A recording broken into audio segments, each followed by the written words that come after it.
Hey, everybody, this is Kenny. Welcome back to another edition of the Leading from the Middle podcast. This is a podcast for middle managers who want to develop themselves, develop their teams, and improve their results. I had a fascinating conversation today with trauma and nervous system regulation expert Lee Cordell.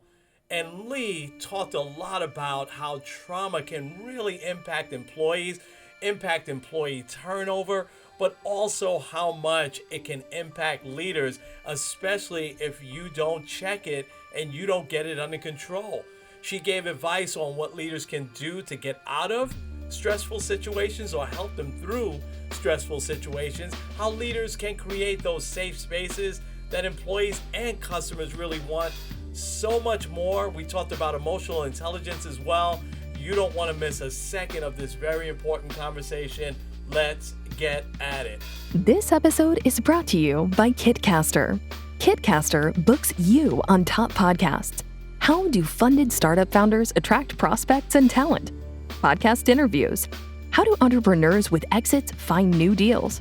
Podcast interviews. How do C-suite execs differentiate in crowded markets? Podcast interviews. Kitcaster books you on top podcasts. Click the link in the show notes for a special offer. Celebrate good conversation. Hey there, everybody. This is Kenny. Welcome back to another edition of the Leading from the Middle podcast. And we are going to have a great conversation in just a moment for a topic that leaders really need to be versed in. And this really helps with your leadership skill set. And so I'm going to get right to it. I want to introduce trauma and nervous system regulation expert Lee Cordell to the podcast today. Lee, it is so great to have you here. How you doing? I'm good. Thank you. I'm really excited to be here. Awesome. And so no one wants to talk about trauma and like that, but it is so necessary, right? And so I'm amazed at what you're doing. I'm amazed at the things that you were talking about and how it really should help all leaders. But first, I really want to get your backstory and, hear about what in your life has led you to do this for a living. So tell us a little bit about your backstory. Sure. So I really started my grown-up life as a nurse practitioner, a nurse and then a nurse practitioner working in critical care and in oncology and bone marrow transplant, actually. And I was in the second to last semester of getting my doctoral degree, and at that time had become a professor as well. And I went to just a random training that I was in a room of what we lovingly refer to as baby nurses, brand new nurses. And, I'd been a nurse for over a decade, and I was watching this presentation, and they had Nadine Burke-Harris, who is one of the famous TED Talk speakers who taught us about adverse childhood experiences and how our painful pasts, the things that happen to us as kids, how we carry those forward into the future, not just from a psychological perspective, but how it affects us physiologically and from a health perspective. Mm-hmm. And I walked out of that training feeling three emotions. I felt shocked, I felt angry, and I felt relieved. And the shock was, okay, I've been doing this for so long. I've been in all of these different spaces. How have I not heard about this? My bachelor's in psychology. Like, how have I not heard about this? Mm-hmm. The anger was, wow, what would my nursing career have been like? And what would my students' lives have been like had I known this and been able to incorporate it in? And then the relief was, oh, okay, this explains a lot of what I've been through, both before my nursing career and in my nursing career. And so it was at that point that I was like, okay, how am I going to start incorporating this? And to be fair, the healthcare system and the academic system are still, this is still really new information there. And so it's been a monumental task to get it in there. And when I started going to some entrepreneurial friends, they were immediately like, yes, let's incorporate it in. So from that, we formed the Institute for Trauma and Psychological Safety, and we do education all over the place, but specifically from a leadership perspective, that's where my heart is, because if you can teach leaders how to be more trauma sensitive, then that affects the entire organization. Yeah. Wow. Absolutely. Absolutely. And I'm so happy that it led you to that. It sounds like it was just an aha moment there for Yeah. you. Not happy for anything that happened before that for sure, but just happy it led you to that. Lee, I want to start here. Define trauma for us. Sure. Yeah. So trauma, here's how I like to think about it, because a lot of times we think of trauma as an event itself, right? So we think of it as, oh, I got in a car accident, or I broke my leg, I fell down the stairs, those types of things. Trauma really isn't the event, it's the aftermath of the event. And it's how does that event change how I see myself, how I see others, or how I see the world? Mm, And so when you think about this, right, like some people go through what we would consider really traumatic things, and what they take from it is a positive meaning. They might say, oh, my life means so much more to me now, or I feel so grateful, I feel so excited. And that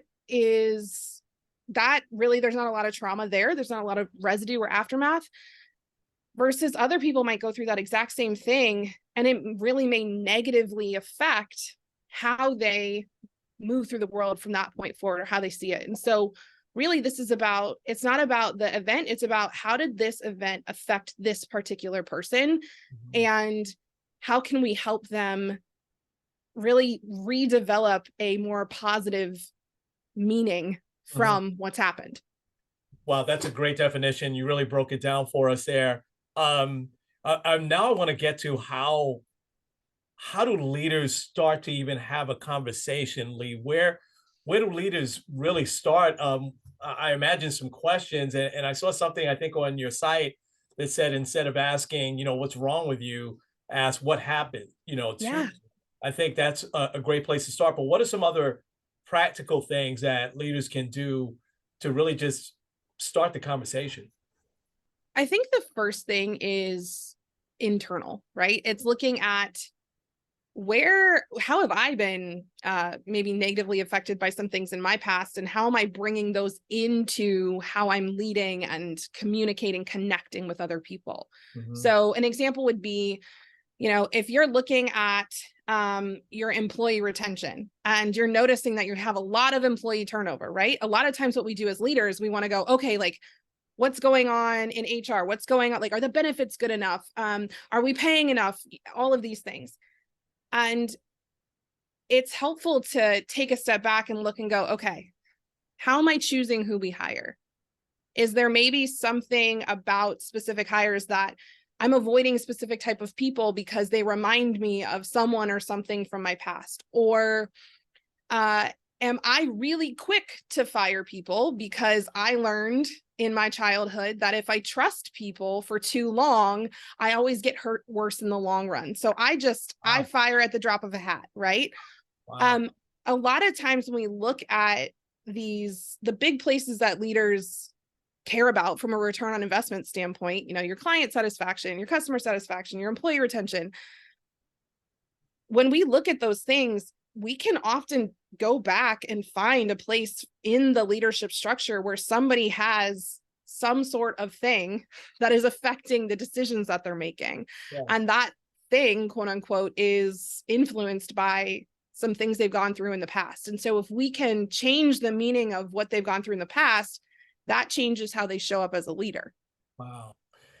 I'd never thought of that some leader, and as you were talking, it's clicking in my mind, some leaders that I knew and still know that fire people very fast. Yeah. And I never thought that could be from stuff in their childhood, or trust issues. So I would imagine that leaders should not walk through this alone for themselves. And Yeah. how do they get help? Well, you can come to our institute. Yeah, yeah. That's a great place to go. And I think a lot of people are afraid to dive into this because they're like, well, I don't know what's gonna come out. I don't, maybe there's things that I don't remember, or maybe I know that there's some stuff that I went through as a kid or earlier on in life. And here's what I tell people is what we know from research is that just knowing that there are situations or there are scenarios or there are types of people that when you're in them or around them, you get what we call triggered or dysregulated.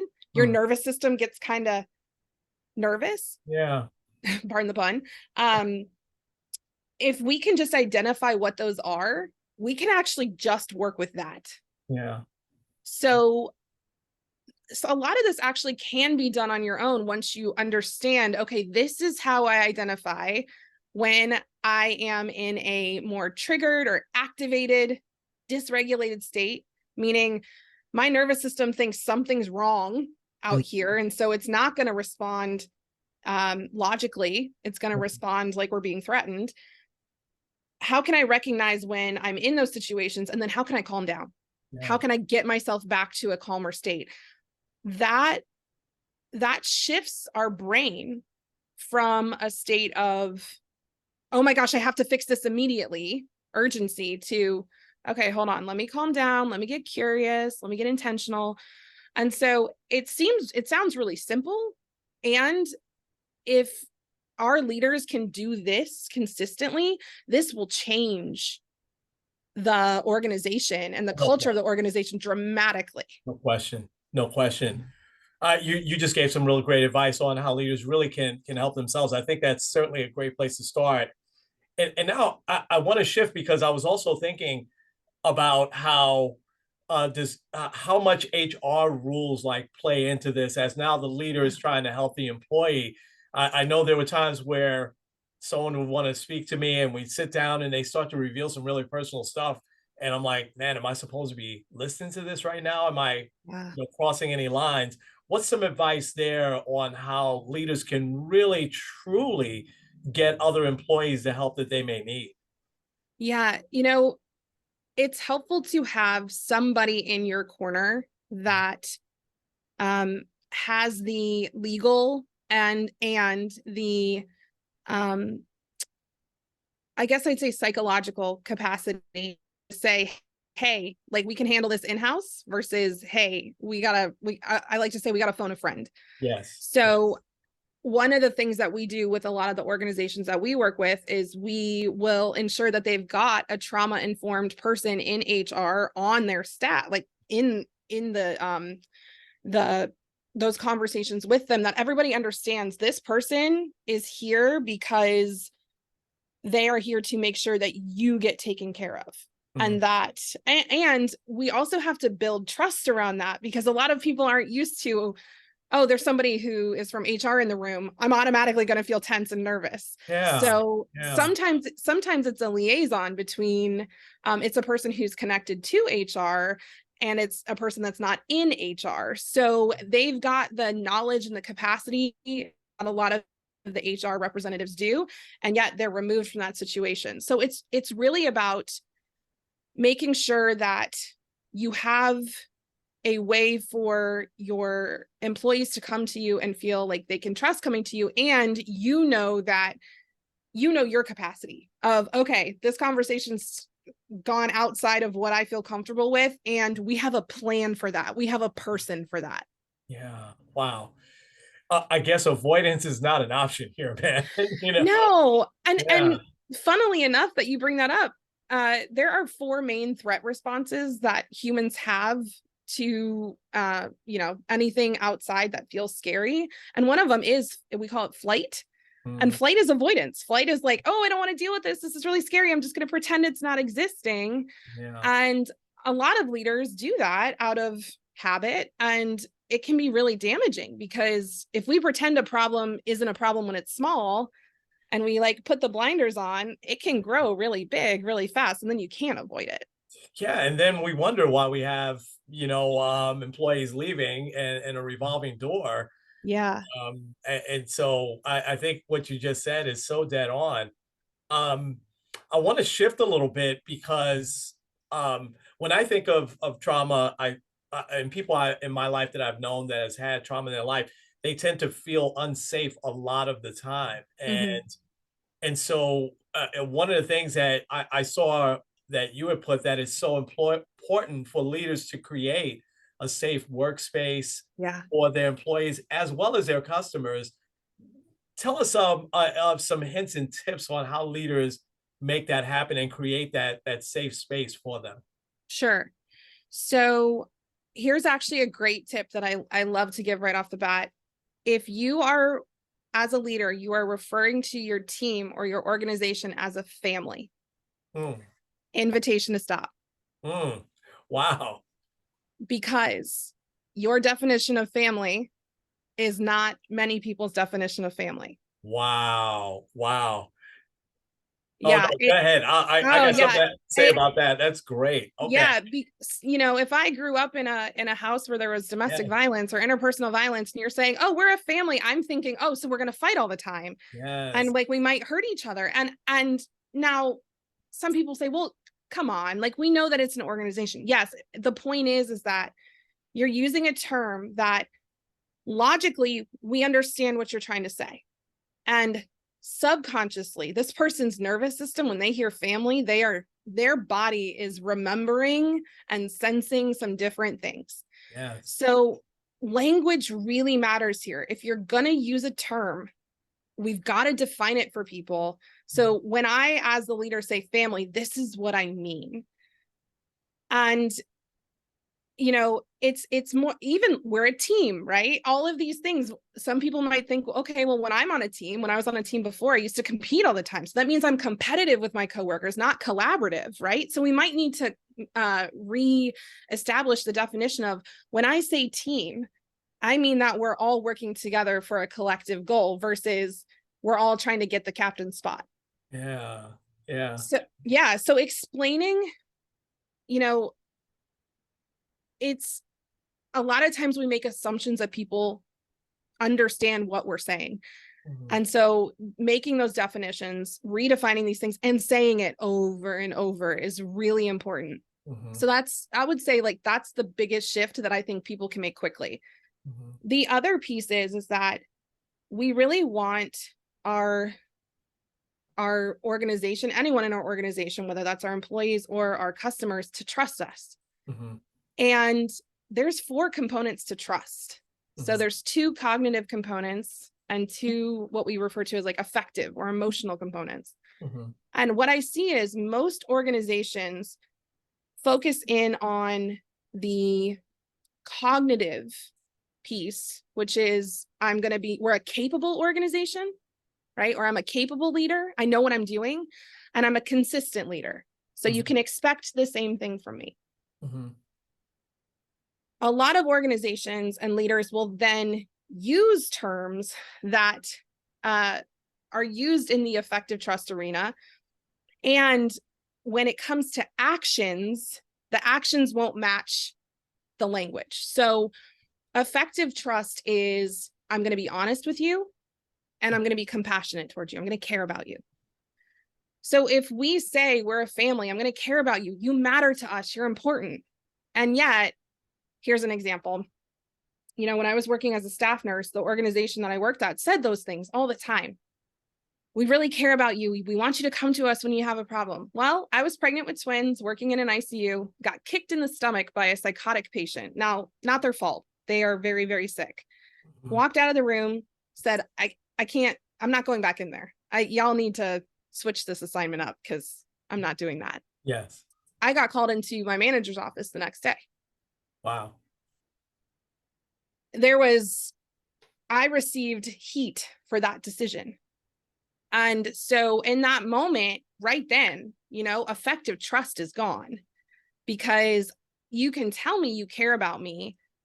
And yet, if you show me that you don't, there's no amount of words that you're going to be able to say. And that one manager changed my perception, my relationship with that entire organization. Wow.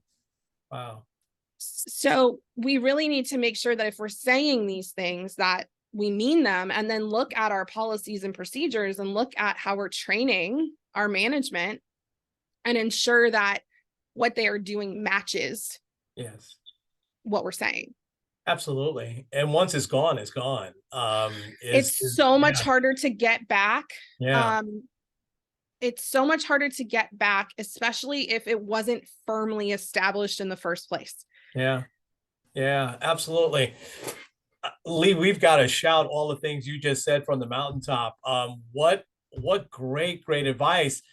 I had someone tell me that was why my face looked the way it did. Someone tell me when I said, "Hey, man, we're a family here, right?" And this is quite a little while ago, and they said, "Oh man, I guess that means that yeah, we're gonna be fighting all the time." And Oh, yeah, and I remember almost intentionally not saying that, anymore, but I never really dug into why. mhm. But there are companies that say, "Hey, we're family," and it is so interesting that you point that out, that for a lot of people they're like, okay, yeah, that's cool, but there's also a lot of people that, oh my gosh, I don't want this to be like my family or like my home life, Yeah. you know. Yeah. Or okay, we're like a family. So does that mean I can call you at 2 in the morning and like get a Yeah, ride somewhere if I'm stuck? Because exactly. if not, then maybe we just say like we're an organization that really deeply focuses on Yeah. creating psychological safety and making sure that we do trust each other. And here's how we're doing that. And yes, it's more words.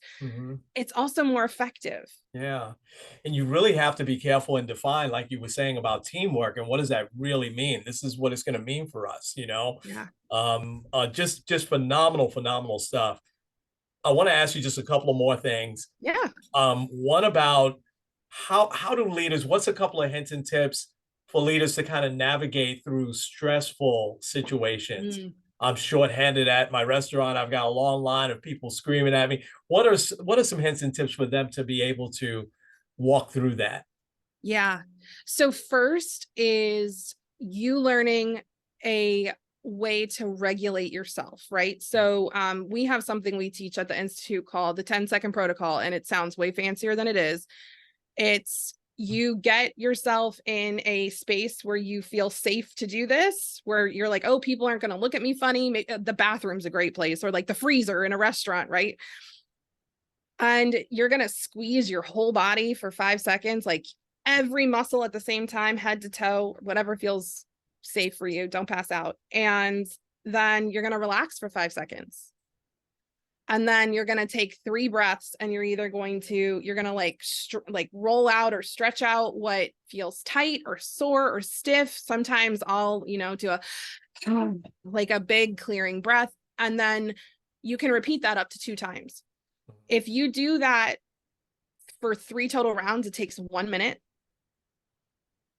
And we're doing is we're activating the part of your nervous system that says, hey, we're not in danger.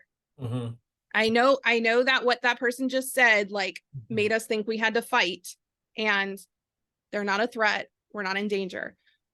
The importance of that is when we get triggered like that, we see red or we get activated, get tense, our prefrontal cortex, which is the part of our brain that is the human part, the part that like thinks logically, Mm-hmm. it goes offline completely.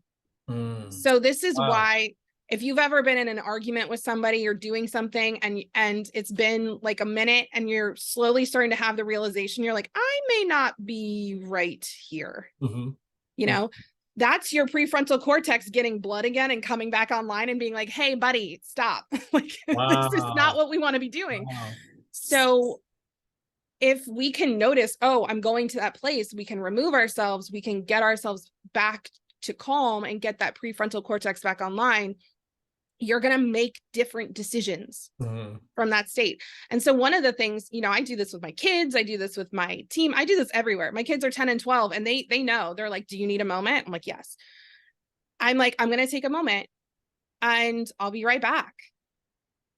And that minute has saved me, oh my gosh, like countless hours of fighting, a lot of money, probably, right?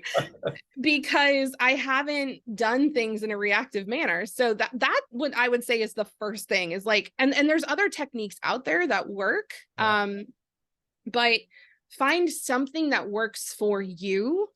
And then also go ahead and teach it to your team, or have, have someone like us or another facilitator come in and teach you these skills, so that, and you can have a code word on your team. So in that moment, if you say, I'm blank, right? Yeah. Everyone on the team knows, okay, they need a moment. Yeah. And we all stop, Yeah. because if we push this, it's not going to go well. And all of a sudden, everybody feels safe. I shouldn't say all of a sudden, after a while, everyone feels safe doing this, and you're going to your team's going to be so much more regulated. Yeah. Wow. That is fascinating advice. I could say none of my kids ever said, "Hey, Dad, do you need a moment?" So good job. Oh yeah. my one kiddo will be like, "You're sighing a lot." And I'm like, "Yes, I'm gonna just I'll be right back." Right? Like, they've seen me do it in the car, and what that's also done is it's taught the people around me that I don't view my emotions as scary. Yes. And so if I'm not scared of myself, then everyone around me isn't as scared of me, because they know I'm in control. And as a leader, you being in control of yourself, vital. Yeah. So important, not just because you make better decisions, but because other people, that it's that consistency piece. I know that even if Lee gets upset, she's not going to scream at me. She's going to take a moment. Yeah. Wow. That is amazing, amazing advice, especially how the emotional becomes physical in you, and to be able to let it go. Wow. All right. I have one more thing. I want to get it in, because I love that you talk about emotional intelligence. Yeah. And how it impacts trauma. Tie those two together for us, Lee. So when we go through traumatic experiences, again, we talked about that prefrontal cortex. It's offline when we go through trauma. There's other parts of our brain that are offline too. Our language skills, our language processing, our sense of time gets distorted. A lot of things happen when we're going through past painful experiences. And so it's important to understand that if there are things in your present, like in your present environment, that mimic those scenarios in the past, you may not have language for it, you may not have meaning for it, but your body remembers it. Wow. And so in these moments when we're having this recurrence, right? It's really important for us to, again, slow down and also to go, okay, what am I feeling here? And it's fascinating to me, because after working with, gosh, at this point, probably tens of thousands of people, we talk about the biggest fears that people have. Yes. A lot of us are really, really afraid of our feelings and sensations in our body. And so emotional intelligence is, okay, I can understand what I'm feeling in my body and how it relates to what's happened to me in the past. And I can make meaning of this, so I can choose what I'm going to do next with intention. And even just slowing people down enough to be like, they're like, I'm fine. And I'm like, okay, I hear you saying you're fine. And there's so much anger here, right? So like, is that what you describe? Like, where is it in your body? And they're like, it's in my chest and my hands are all tight. And I'm like, okay, like, let's just sit there for a second. And they're like, yeah, I'm really mad because I feel disrespected and I feel this and I think this.